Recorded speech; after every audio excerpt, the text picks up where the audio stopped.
All right, it is my pleasure to welcome you to the Alliance Town Hall with Senator Bennet. My name is Josh Rail, and for the past 6 years, I've been the Executive Director of Alliance. As a quick reminder for our guests and our friends watching online, Alliance is a statewide nonprofit association of community center boards, or CCBs, and program-approved service agencies, or PASAs, that provide supports to people with intellectual and developmental disabilities, or IDD, and their families. Alliance's members includes all 20 of Colorado's CCBs, as well as an additional 80 plus PASAs. Our members provide exceptional community-based services for over 20,000 people with IDD in every Colorado county, and serve at least 75% of the individuals enrolled in Colorado's home and community-based waivers. Our members also employ thousands of direct support professionals and case managers throughout Colorado. For decades, Colorado has been a leader in moving away from traditional congregate service models in favor of more individualized supports. Today, about 84% of people with IDD in Colorado live in small, individualized settings, which has helped us keep them safe during this pandemic. Thanks to this, as well as the state and federal emergency supports, Colorado's COVID-19 incident and fatality rates among people with IDD are some of the lowest in the nation. From the beginning of the pandemic through May 31st, only 76 people with IDD have tested positive for COVID-19. During this time, we tragically lost 6 people to the virus, but we are thankful that our numbers are much lower than other states. As the pandemic continues, our top priority is to ensure that we can continue to keep the people we serve and the workers who support them safe. Today, you will hear from members of Alliance's Government Relations Advisory Committee of Excellence, or as we call them, the GRACE Committee. Our members will share experiences they have had in the community and pose a few questions for Senator Bennet. It is now my pleasure to introduce Colorado's U.S. Senator Bennet.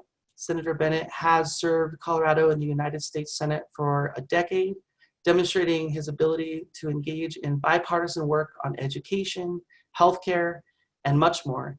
He has been a supporter of people with disabilities on many fronts, including the fight to save Medicaid a few years ago. We are so honored to have the Senator set aside an hour of his time to meet with Colorado CCBs and PASAs.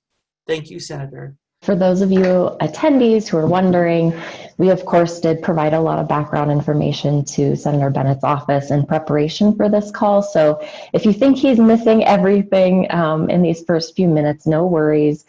He has the information, and we have no doubt that his staff have, prepped him on the things that we're sharing. So with that, we wanted to kick off the meeting by talking a little bit about our federal COVID-related policy goals.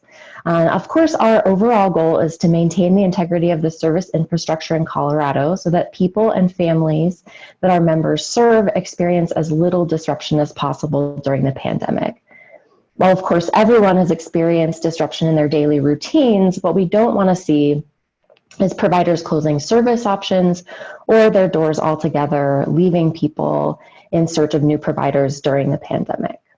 So as you'll hear today, flexibilities in how we provide supports and federal emergency dollars have been critical to this goal. There are 4 primary issues that we want you to know about as you are working with Senator Bennet and as the Senator is working with his colleagues in Congress over the coming weeks.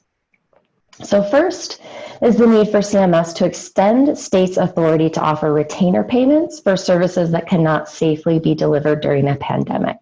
You'll hear a little bit more about this in a moment. Second is clarifying that the provider relief funds available through the Department of Health and Human Services can be used prospectively for losses that we expect to see with the end of retainer payments. Third is ensuring that providers who are accessing the various emergency relief dollars in good faith are not punished by the issuance of retroactive rules later on. And we know that Congress and the administration are really building these programs as they're taking off, but we just want to make sure that providers are not held harmless for trying to protect their, or are held harmless for trying to protect their businesses. And last but certainly not least, funding, providing funding targeted toward home and community-based services in the 4th COVID stimulus package. So with that, before I turn it over to Tom, I'll pause and see if the senator's been able to join us. Sorry. Oh, no, you're fine. We apologize for the. Said, yeah. Well, let's.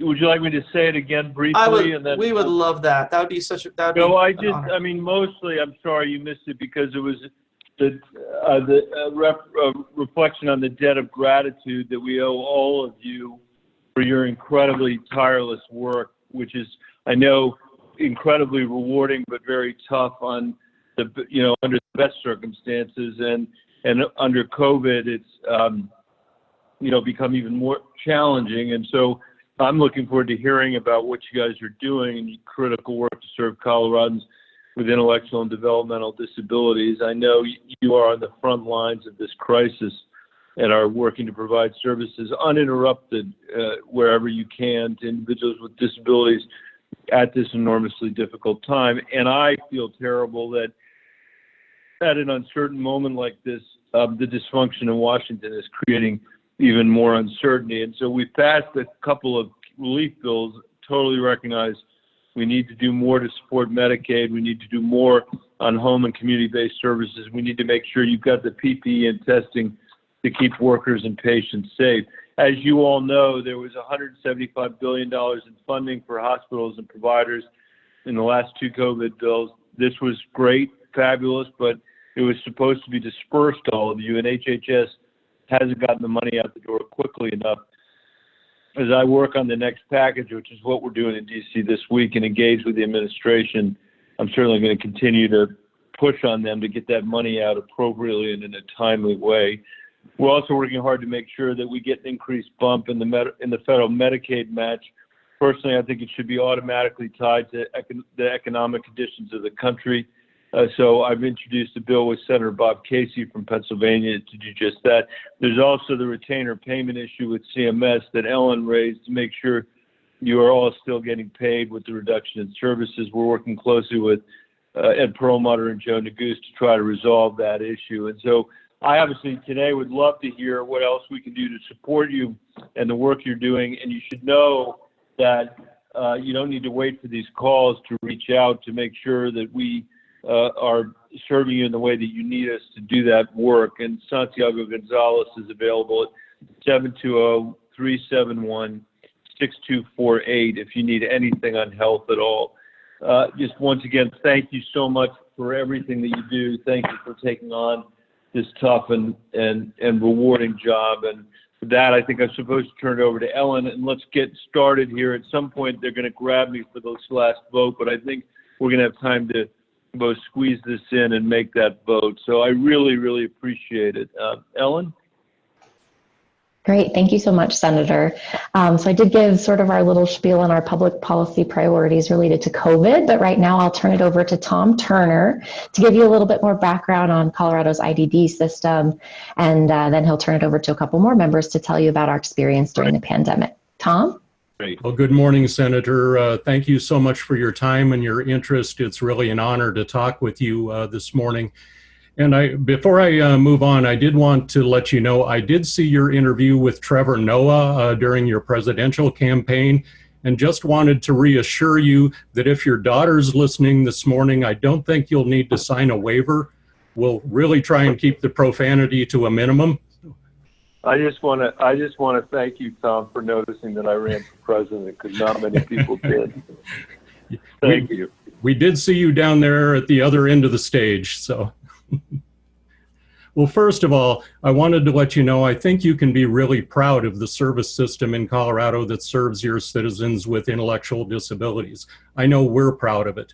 For decades, we've been a national leader in providing community-based, person-centered services, and quite honestly, Colorado's gotten a real good deal on that because we've done it on the cheap. And as Ellen has already outlined, we need some help, and we'll talk about that more in a bit. Our service system is really unique in that we support people throughout their lifetime, anywhere from babies up to people in their 80s and 90s. We start with early intervention, children birth through 3 who have either developmental delays or disabilities. Then as those kids transition into public school, we have programs, our family support program and a couple of children's Medicaid waivers to support those kids and their families. And then as those individuals graduate from school, somewhere between 18 and 21, if they still require services, we have a very broad array of services that range anywhere from serving people who require hands-on assistance for all of their activities of daily living, bathing, dressing, toileting, medications, etc., to the other end of the continuum of people who really live pretty independently in the community. And we just may provide them with some help with grocery shopping, money management, helping them find and keep a job in the community and those sorts of things. But given all of that, the service system in Colorado really has a history of being underfunded. This has created workforce challenges and has threatened the long-term sustainability and viability of providers, especially those of us in rural areas, as I am here in Montrose. Most IDD providers rely on Medicaid for 90% of their revenues or even more because those services aren't funded by private insurance or other funding streams. At the beginning of 2020, we were really poised for one of our most successful legislative sessions ever. We had built a broad coalition aiming to end the waiting list for about 3,000 people waiting for waiver services, and in the process, create a sustainable financing solution for reimbursement rates, and also eliminate sub-minimum wage employment. We had significant bipartisan support for all of those efforts. But of course, COVID came along and changed all of that with its significant impact on our state budget. We had to shift our focus to one of maintenance and survival rather than growth and progress. Ultimately, we came out of that session with a 1% rate cut to all of our services, with, of course, the possibility of bigger cuts in future years. Throughout all of this, Colorado's minimum wage has increased significantly in recent years. At our agency, our payroll has increased $700,000 per year, or about 10%, while our revenues have remained flat at best. And our State Department of Labor has also created stricter wage and hour laws that will stretch our budgets even further. While we absolutely want to pay our employees what they're worth, we're limited by the non-negotiable and inadequate rates set by the state. So with all of that as context, COVID came along and turned our world upside down. By way of introduction of our next panelist, I want to give you just a real quick snapshot of the dedication of people who work in this system. I started in this field in Larimer County in 1977, and in 1982, Sally, who is our next presenter, began working at what was then Martin Luther Homes, one of our contract providers. Sally and I worked closely together at that time, and now here 38 years later, we still work together as friends and colleagues. This system is full of people who have spent their entire adult lives supporting people with disabilities. That's true at my agency here too, where one of our program directors is about to celebrate her 45th anniversary. So with that, wow. Senator, again, thank you so much for your time. Thank you. And here's Sally. Thanks, Tom. Thanks, Tom. Thank you, Tom. And thank you, Senator Bennet, for taking this time to hear about what is happening in our state around services for people with intellectual and developmental disabilities. As Tom said, it's been a lifelong passion for me and so many of my colleagues I have known for years and years to dedicate their energies and their time to this. But as COVID came into play here, it was a big change. Services, our day services and employment services came to a pretty immediate halt. And that impacted people in so many ways, just as it did for all of us. But for so many of the people that we support, that was just a daily piece of their lives that was so valuable to them. And all of a sudden, they're home 24/7. Our staff and our host-home providers were also home 24/7. And so routines changed and stress definitely increased. I have to say, though, I've given a couple of talks about the impact. And one of the things I always want to be sure to say is that I marvel at the ability of our staff and our contractors and our host home providers to give the most valuable gift that they could during this time, which is to keep people safe. And so really, truly that gift of life that they have given, even while sitting in uncertainty and not knowing what's going to come next, and not being able to answer the questions of when can I see my family? When can I go back to work? When can I see my girlfriend? And all the things that people have really struggled with during this time. Families have been very challenged by this because they're used to being able to be part of their son or daughter or sister brother's life, and that has been challenging as we try to abide by, all of the regulations. Again, staff, agencies, and all kinds of service providers struggle keeping up with all of the daily changes that come in guidance and regulations and recommendations of how to operate. And so staff are trying to adjust and keep people engaged and busy and safe. And then they're trying to do all of the things that come to them every day of, you have to take your temperature, and now we have to monitor this, and oh, don't forget, we have to log this.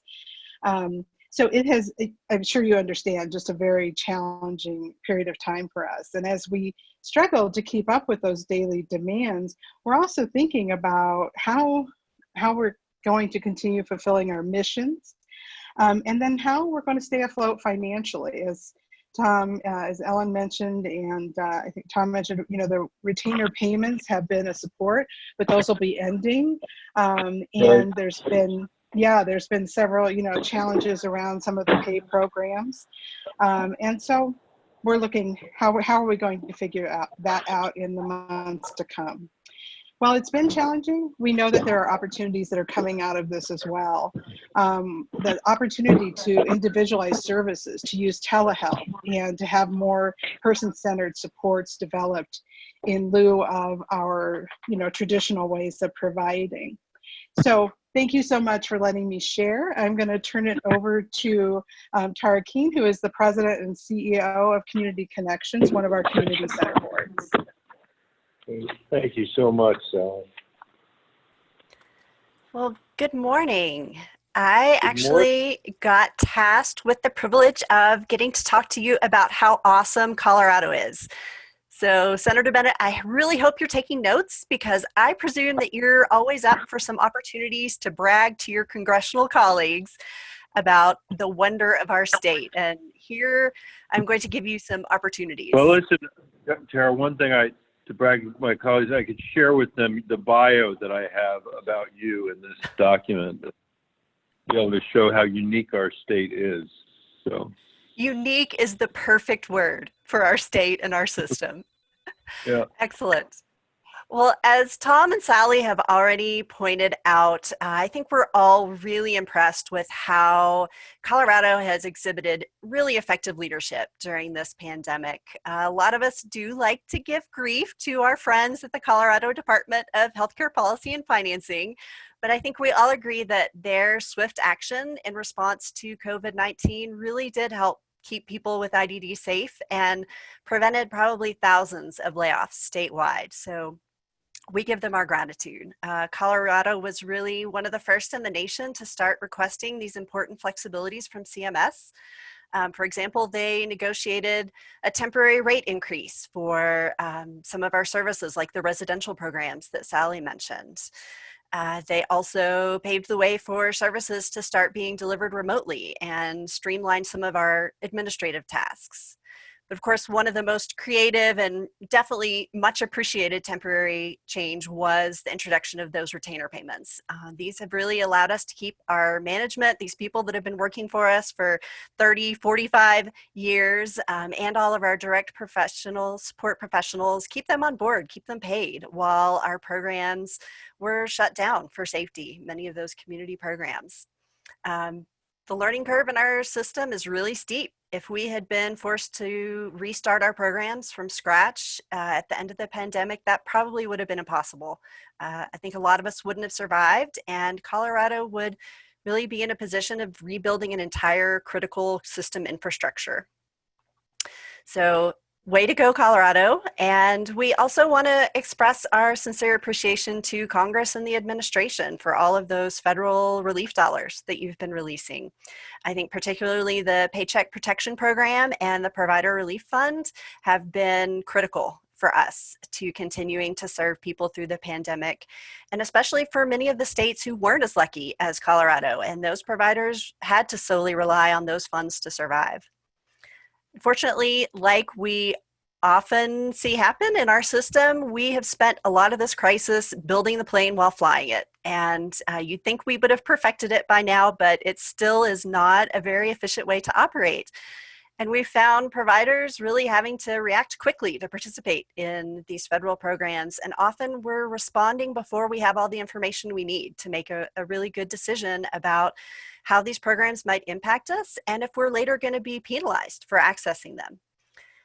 A good example is after allowing the retainer payments in Colorado since March, CMS then released guidance on June 30th that included retroactive restrictions on how long the states could authorize those retainer payments.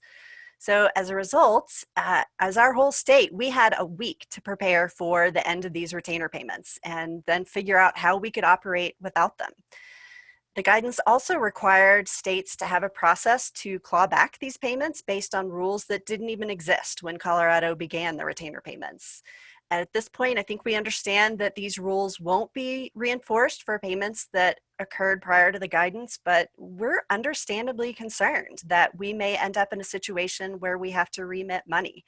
And it's really money that we desperately need if we're going to be safe and deliberate in our approach to services.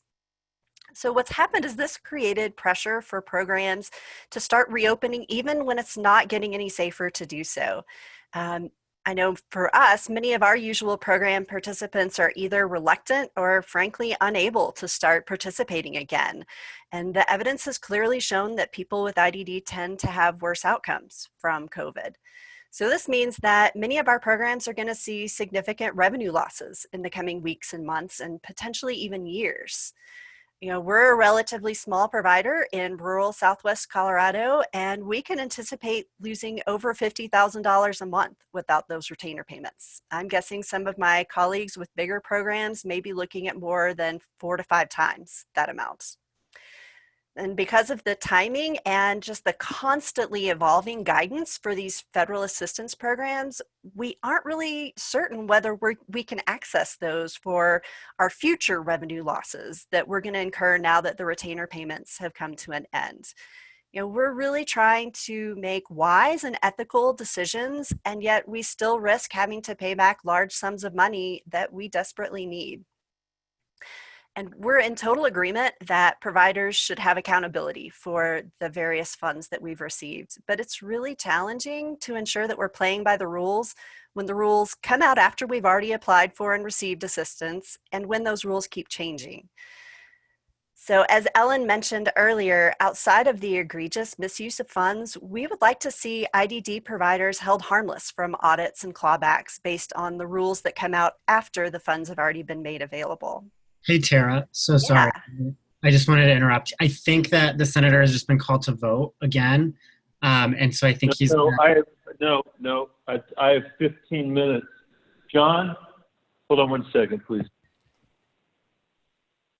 Sorry, I just want to make sure that we are utilizing this time the best possible way. Absolutely. I'm happy to stay on and help answer some of the questions if he has to head out. No problem. I don't believe I need to vote for 15 minutes. I hope that the office is figuring it out. But Tara, let me just say I appreciate so much what you're raising here. And Joe Neguse and Ed Perlmutter and I are sending a letter today on the retainer payments to see if we can make progress there. I agree also on the reimbursement issues as well, and we'll follow up on that too. Great. Well, thank you so much for your attention to our work, and just want to reiterate that Colorado's been doing great work, and we think a lot of it could be replicated at the national level. So thanks so much for being here and learning more about what we're doing. I really appreciate it. Thanks. We just have now a few questions, Senator. One from Doug McNeil. I'll turn it over to Doug from Laredon in Denver. Hi, Senator, and thank you again for joining us today. Laredon has been a Denver staple for now over 72 years, and we serve 7 children and adults every day with IDD. But I'll tell you, it's been 4 months, and as we all slowly reopen across the state, in the beginning, we had difficulty accessing PPE supplies and, of course, accessing testing. And while both have improved, you know, the cost structure of the PPE supplies, which has been unreimbursable to us, continues to be high. And although we have better access to testing, now we have significant delays in getting the results. So my question is, how can you help us in providing some leadership so we can provide stability and predictability in our supply chain and in our testing processes?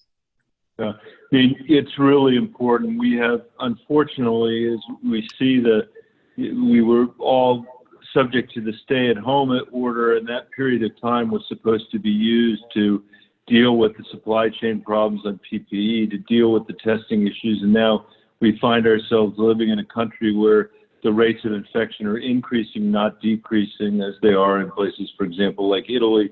And the administration, I'm sad to say, used none of that time to put us in a better position. So on the supply chain, I'm working with Senator Tillis on the Medical Supplies for Pandemics Act to help manufacturers of critical supplies strengthen their supply chains. I hope that can be part of the COVID bill. I've also said from the very outset that I want to see the Defense Production Act used to help provide more supplies. And I'm working on another bill with Senators Baldwin and Murphy to put a more robust plan into action on the question of the Defense Procurement Act. You know, we are one nation under God for a reason, if not, I think more than one, but certainly to face a global pandemic. And unfortunately, in this entire episode, we've had no national leadership. And so every single hospital in our state and every single provider, now increasingly every single restaurant, is in competition for PPE. And also in competition for tests. On testing, we're pushed to make sure that anyone who needs a test can get it. For a while, we were at that point in Colorado, but now the tests are taking 9 to 11 to 12 days or more to turn around, which begins to sort of get to the point of there not being much utility to the test. So what we're now in a fight for here is trying to figure out how to fund PPE and fund the testing out of the next pandemic bill. I'm hopeful that we can do it. I also have written a bill with Kirsten Gillibrand from New York to create a health course that would train hundreds of thousands of people across the country to support the public health infrastructure that we have. And I hope some version of that will take place. In the meantime, let me just say, if you have trouble accessing PPE and testing for your facility or for your patients, I hope you'll let me know, and I hope you'll let Santiago know. We may be able to help, we may not be able to help, but it's very important for us to understand what the nature is of the shortages that you're confronting. So thank you for the question, and let's keep working together. Thank you for your leadership and interest in our issues. We appreciate it. Thank you. We have 2 quick questions for you. One from Rob D. Herrero at DDRC, and then Debbie Spencer at Overture. Rob? And sorry, but Senator Bennet, I'm gonna have you go to the floor. You are being asked to go to the floor, and I will stay on and answer these questions. Okay. Rob, I apologize. I'm going to be late if I don't go, and when you're late, you don't get to vote because Mitch McConnell doesn't have a lot of sympathy for my position in the world. But I want to say thank you to all of you again for everything you're doing, and anything we can do to support you, please just let us know. I want to say thank you again for the incredible work that you do and your efforts to keep everybody safe. Santi, I'll turn it over to you for the last question or so, and thank you, everybody. Thanks, Senator. Yeah. Fabulous. Well, Santiago, if you could pass on our appreciation and once again, the time that Senator shared with us this afternoon. we've heard a lot of talk about rates. Tom mentioned this earlier, but reimbursement rates for intellectual and developmental disability services have been cut 1% in the next budget year, and the out years don't look very good, as you can well imagine. Specifically for the senator, if he was going to include more funding for people with intellectual and developmental disabilities and their services in the fourth economic relief package, along the lines of the HEROES Act, and he touched on that briefly in his introductory comments. And then how would he ensure that the federal funding reaches providers and the Colorado IDD community directly? Yeah, thank you for that question. And again, thank you all for patience as we navigate all the chaos of voting this time as well. We've seen sort of from the very beginning how difficult the budget cuts, both at the state level and then also budget cuts coming from CMS, or in terms of reimbursement cuts coming from CMS in different ways, whether it's through the MFAR rule or anything like that, how that was going to, completely directly impact you all. And so those are pieces that, as there are provisions in the HEROES Act that, we are completely supportive of in making sure that can, that we are addressing these things. So I'll say that some of the priorities of Senator Bennet in that space and some of the main things that he's pushing for that I think will impact you all is number one is funding for state and local governments. I think we saw a lot of funding for different types of programs that I know you all are involved in at the state level as well. And a lot of that is because I think with the shutting down of the economy, there's massive budget cuts in every single one of the communities that you serve. And so I think that funding for that is absolutely the number one priority, because I think especially in Colorado with Tabor, as you all know, it's going to take a long time to get back to the point that we were really only 6 months ago. And so want to make sure that we are plussing up without necessarily asking even for a state match because of Tabor, but making sure that there's just funding going directly to that. I will say that he mentioned it a little bit, but mentioned the FMAP increase. I think across the board, we want to make sure that is increased for every single type of service, whether it's specifically we're trying to keep in mind the home and community-based services piece of that. And then you also all had mentioned the PPP program, which I know really supported and impact a lot of you. And so actually there's a bill that Senator Bennet worked hard on, it's bipartisan, that he worked on with Todd Young, called the Restart Act. What that would do would build on what the PPP program did, and provide a little bit more flexibility in terms of time for repayment of that, but then also for businesses and certain cases that there would be actually forgiveness for better terms of forgiveness for that, and that would make sure that that was extended in as many cases as possible to nonprofits as well. And then I think the last thing that he mentioned before was I think more funding for the Provider Relief Fund, more funding for public health agencies, as especially in Colorado, they are the ones who are left to provide services at every level, and so want to make sure that they are all are receiving the support.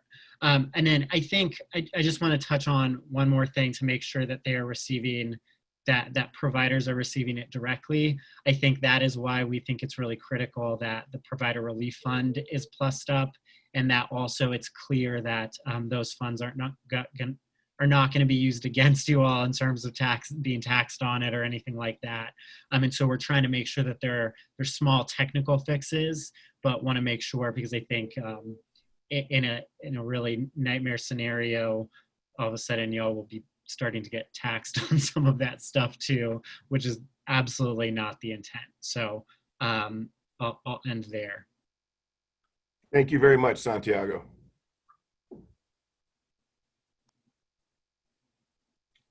Well, Hi, I'm Debbie Spencer, and I'm the president of Overture, which is a service provider agency here in Colorado. And thank you so much for your time today. And please tell Senator Bennet we appreciated his time as well. And with this, I just wanted to say, with this pandemic, it's posed a numerous number of challenges, but it's also created opportunities for us.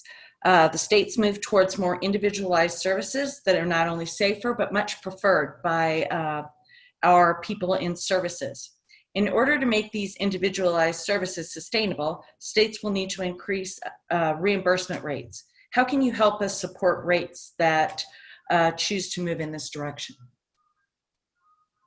Yeah, thank you for that question. I think we are really, really proud, as you all talked about, of what Colorado did. I think they moved, HCPF specifically moved really quickly on a lot of these things and asked for waivers. And I think anytime, we knew that they were asking for an 1115 waiver or anything like that was coming down the pike, they let us know. And whether it was myself or whether it was Senator Bennet asking the Administrator Verma directly to swiftly approve those things, we did that, at least initially. I think in terms of how we move forward, it's making sure that some of the things that we requested waivers for remain, and not just, to the end of this year, but potentially, to the end of 2021, as, we potentially look at, going into doing some sort of alternative payment method or anything like that, but making sure that there is not some sort of reimbursement cliff that puts you all in a bad position. I think that extends also to the retainer payments. And as you mentioned, we're sending a letter to the administrator, I think today, about that.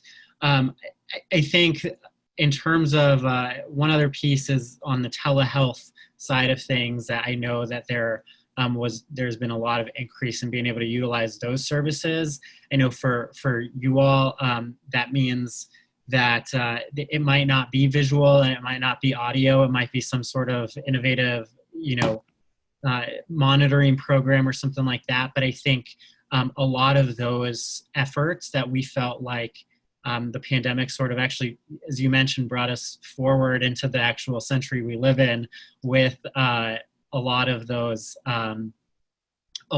things, then we wanted to make sure that a lot of those flexibilities were included. And I'm seeing that Senator Gardner is signing on to letter 2. So it's a bipartisan effort, at least on the retainer payments for home and community-based services. I think the other thing that would be helpful and something that I know Senator Bennet would like to hear just a little bit more feedback on is that question of what should remain and what shouldn't. I think a lot of folks have sort of come to us and said, all of it should remain. But I think, as you guys are aware, we have to be really sensitive to make sure that there are protections for our patients as well, who are, sometimes who are put in spots where they aren't always included in the conversations as to what should remain. And, we are of the mindset that, there are plenty of regulations that are red tape and that are prohibitive, but there are a lot of regulations that exist to protect the patients that we are hoping to serve. So I think it's really helpful to distinguish between what should remain and what shouldn't. And so if there are any more specific ideas there in what should remain, please do keep myself and us in the loop, and I'll make sure Senator Bennet sees that. Thanks, Santiago. And I just wanted to follow up because we just finalized a document that details our public policy agenda around these items, including the many flexibilities we would like to see. And so we'll make that public tomorrow. We'll be happy to share it with you. And then Matt, I will turn it over to you to close us out. My pleasure. Can everybody hear me okay? Great. To Senator Bennet, Santiago, and the other staff that have joined us today, on behalf of Alliance and all of our members, I want to thank you for taking the time to spend with us today to talk about these very, very important topics. Please convey to Senator Bennet that our thanks for continuing to show real leadership in Washington, D.C. It is very appreciated. Over the last 5 years, I've met with Senator Bennet and staff in D.C. multiple times on behalf of our Colorado IDD system, and the entire team has always been willing and able to listen, to ask great questions, and to continue to show support for people with IDD in Colorado. As you've heard today, the IDD system across Colorado is in great hands with folks like Tom, who's been doing this work since 1977 when I was just entering the first grade. A fact that I'll enjoy holding over Tom's head for years to come. I've been in this work now for 10 years, and prior to that, I was in the private sector for about 25. And while I've been doing this work, I've been in awe of the commitment, the hard work, the creativity, and agility of my colleagues. All of those factors will be most important now as we come out of the COVID pandemic. And as we make our way through this pandemic, we hope very much to work closely with your office to ensure that our service system remains intact, that we can rise to the challenge of providing the next generation of supports for people with IDD and their families, that supports are individualized, not based on historic congregate models, and are adequately funded to ensure a robust network of providers in every Colorado community. In order to do this, we will need to make sure that these services are financially supported at both the state and federal level, and that providers are able to access emergency relief dollars in good faith without the fear of those funds being recouped if the rules change midstream. Thank you again for your time and attention today. We appreciate you and the job that you are all doing for Colorado and for our nation.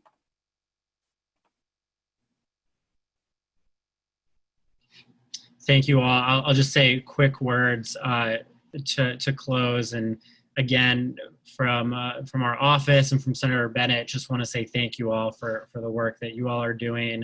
Again, we're really proud of that and how dedicated you all are, and everyone who's listening in to serve individuals with developmental disabilities.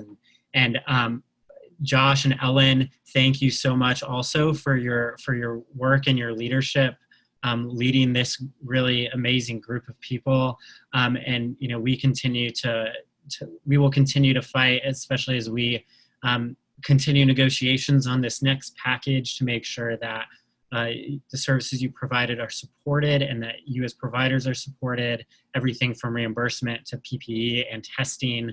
And we'll make sure to keep this at the forefront of our minds as we continue to have conversations. So again, please let us know if we can be helpful in any way. I'll say my phone number again is 720-371-6248.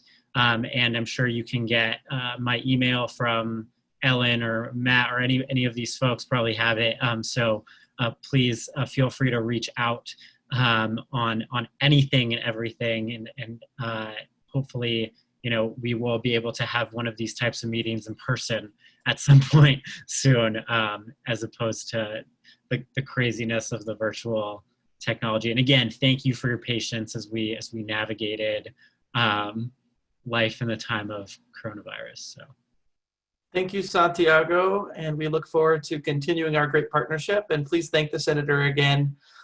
This concludes our very first town hall with the U.S. Senator Michael Bennet. Thanks, everyone, for attending. Take care. Bye, everybody.